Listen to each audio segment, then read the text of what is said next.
Alright, g'day guys.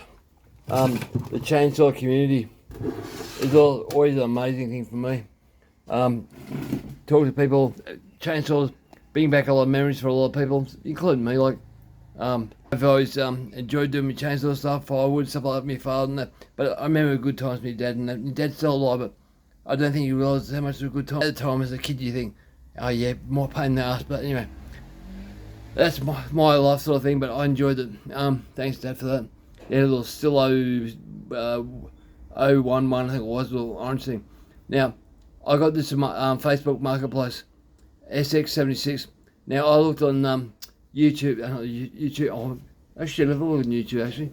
I looked on the interwebs, internet, and to see if I could find information. Now, apparently this is 76 cc's. Now I've got a SX62, which is 62cc, and SX82, which is 72cc's, a clone of a 372, SX92, which is a clone of a 372. The upper transfers a different shape, but not much. So they're all over the place. I've heard of an SX75. I haven't come across one yet, but this one came up, and I have to thank Dylan. You know, just a nice bloke. He put it on Marketplace, I think, 2 weeks at least, and no one's got the thing. I was willing to barter him down, try and get it cheap as I could, but we asked him, can we pick it up? So we said 10 o'clock this morning, and he left it out the front and said, mate, if you want it, you come and get it. So I'm proud that I'm living in Australia, and people are, but I thought I'd show you guys. Now, to me, this I get a Husqvarna vibe from it as well, maybe a 272, but I'm not sure. It's really weird, and I'm just very, very curious. Majority of the saw is like run the mill, but the pull stars is different. That's been modified. Apparently he hasn't run for a long time, so doesn't even know if it goes. But I don't think it'll be hard to get going. I've had this off before, but only for a quick second. Now the air filter is a generation 1, so this is the very first model that came out, and it's clean. So he's used it, but not much, so I'm super happy with that. So the ball and that should be good. It has got good compression. It's got a manual oil up the top here, which blows me well. I know Airco's have that, but no one else has got that, so I'm curious why it was like a 24-inch bar, I'd say, 7-inch chisel. Show the muffler. Then a bigger bench. I love my table. It's got to my torch on. Now this is one of the reasons I thought 272.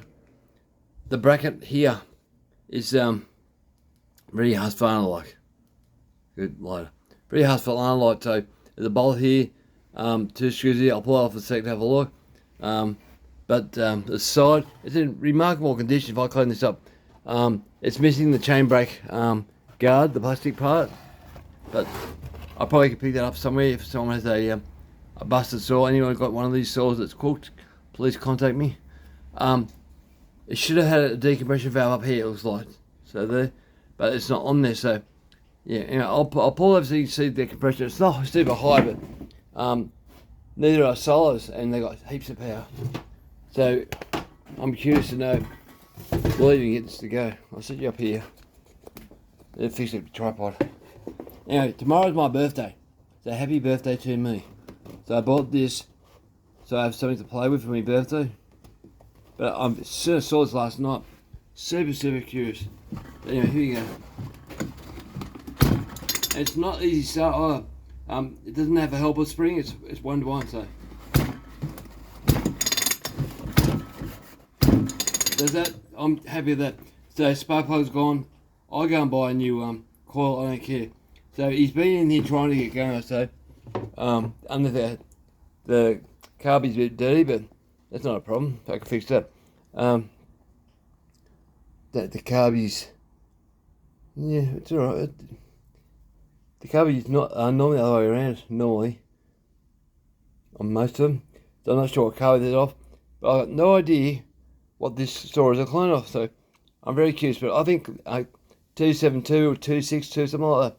Not sure. Anyway, I'll pull the muffler off and see if I can measure the piston, and if it's 76cc, it'll have to be a minimum. I mean a minimum of not 52 millimeters. It has to be. Otherwise, it can't be anything else. But I'd say it'd be more like 48 cc's. Oh, God, on top. 48 millimeters. Now I should take the bar off, I suppose. I'll leave it on there. I'll undo this bolt. I'm excited, guys, excited. Undo this part here.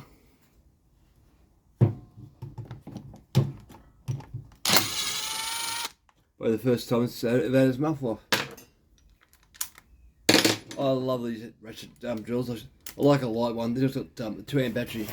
Doesn't have my neck so much hole in the left.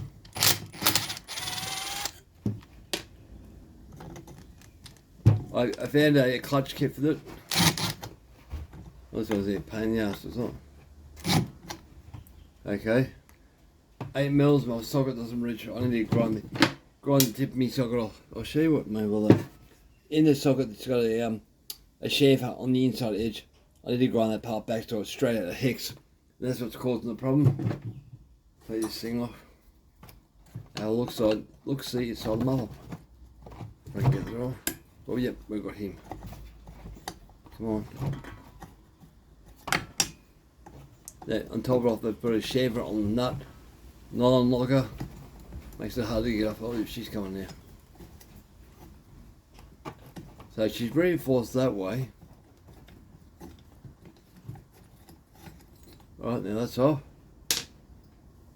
But most of these cherry saws don't get beyond 62 cc's unless you buy a proper clone of something.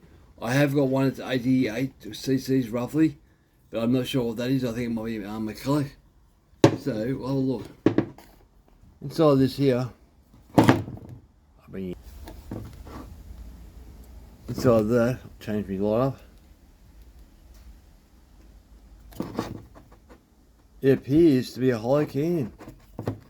Wow, it is too. No, it's not a hollow can. There's a baffle plate in there. Can I film it so you guys can see it?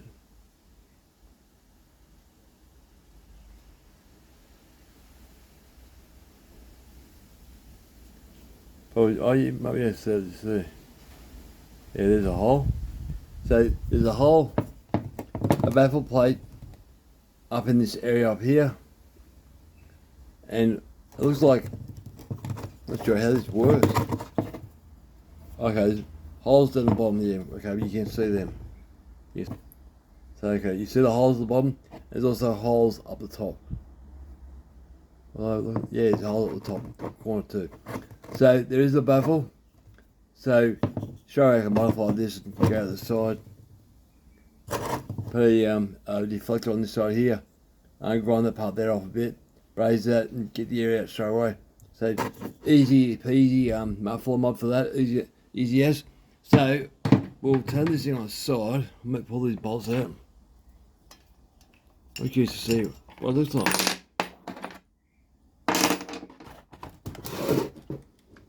Do we have a good motor? I think we do. I find little treasures like this. Not a rich person, but when someone gives you a chainsaw, and Dylan, like, you know, I appreciate. I've never met Dylan, and it turns out my wife and I have friends on Facebook who are friends with him. So I'm not sure if we've ever met him through soccer or footy, but it just blows my mind that someone is willing to do that. They left it on the front veranda and just, you know, I appreciate it. So Dylan, you'll see this saw in action soon. There you go. But yeah.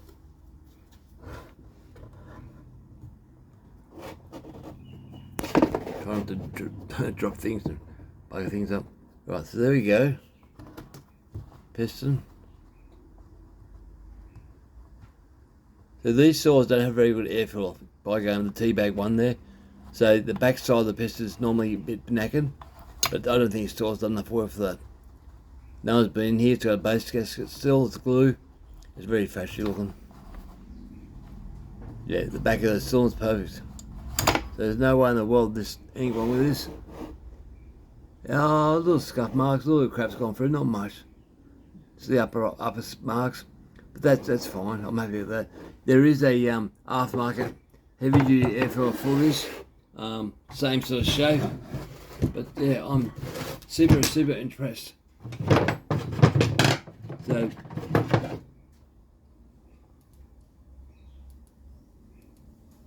this airfoil, you can buy a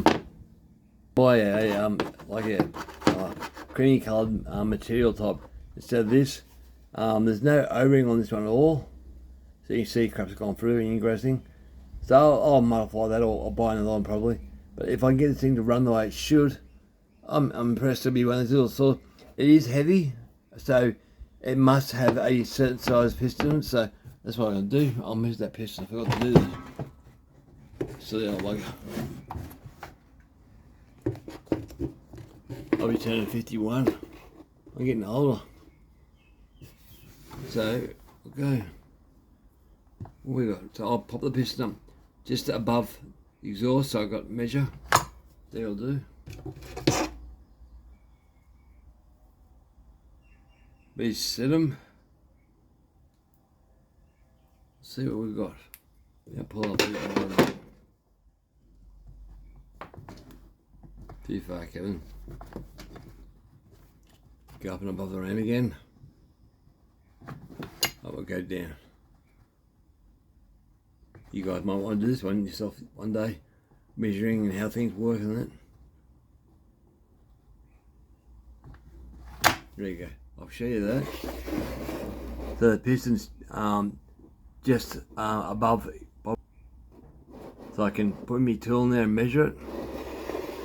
Not sure what you call them, electric calipers or yeah, we'll work that out. I'll be zeroed.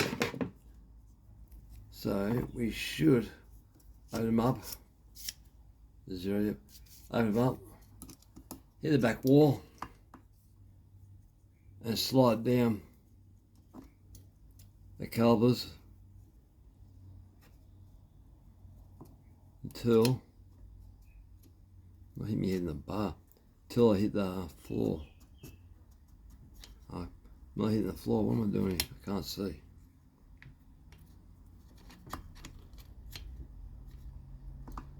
Also, is that a dome piston? Yeah, it's a dome piston too. So maybe doing it difficult. I'll go the way at that angle. Alright, there we go.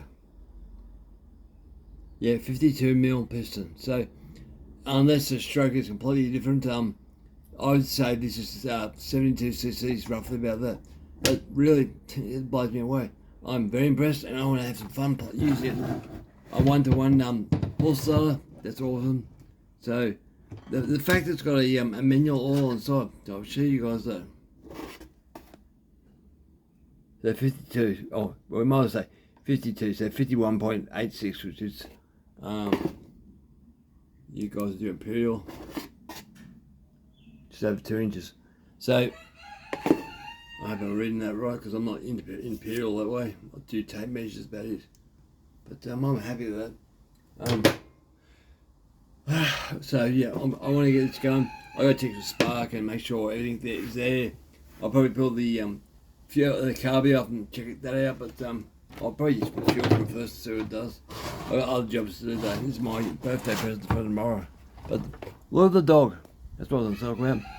The dog is very Husqvarna-like, so I'm not quite sure with that. It's got a an internal come on, heavy, come on. Got an internal brake drum, like Husqvarna, also like steel. It's quite a modern thing. Oh, it's got a rim drive too, so I don't need to buy a rim drive. The rim drive that's in there is not damaged really, so change it right. It's a bit oily, but yeah, it's fine. I can fix that. No real damage at all on the bottom of the saw, so she had been sitting on concrete vibrating around. There's no scratching or just one mark there. See a little scratch up there. And that's it. Chain catches caught the chain once, looks like. But I'm impressed. So yeah, thanks Dylan, I really appreciate it. Now, you guys who are paying attention, it's my Solo 680 over there. I'm trying to get the most out of it. It's another low compression saw, and I was looking at it last night because my daughter was going to work early, and then she didn't go because she had a sore shoulder.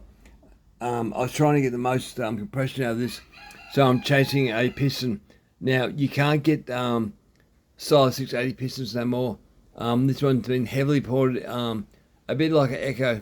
If you have a look at the way Echo saw's done, the transfer chambers, the lower one's been up to the point where your rings don't go on it, but they're like a big U shape on both sides. If you go back in my videos, you'll see that. But at the moment, I've got a pop-up piston for a Stihl MS380.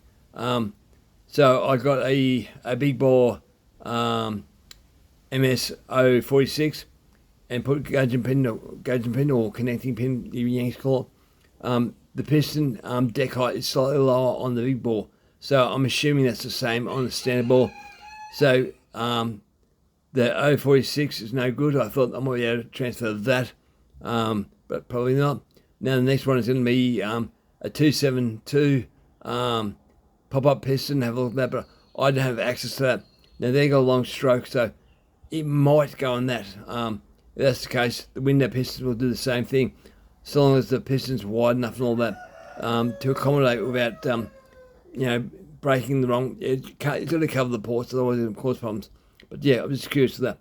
But yeah, that's my days. But my next job will be to pull wire and saw apart, clean out the pipe and that, or remove the pipe, remove the oil and all that crap, and get that done. But yeah, I just want to show you guys this thing.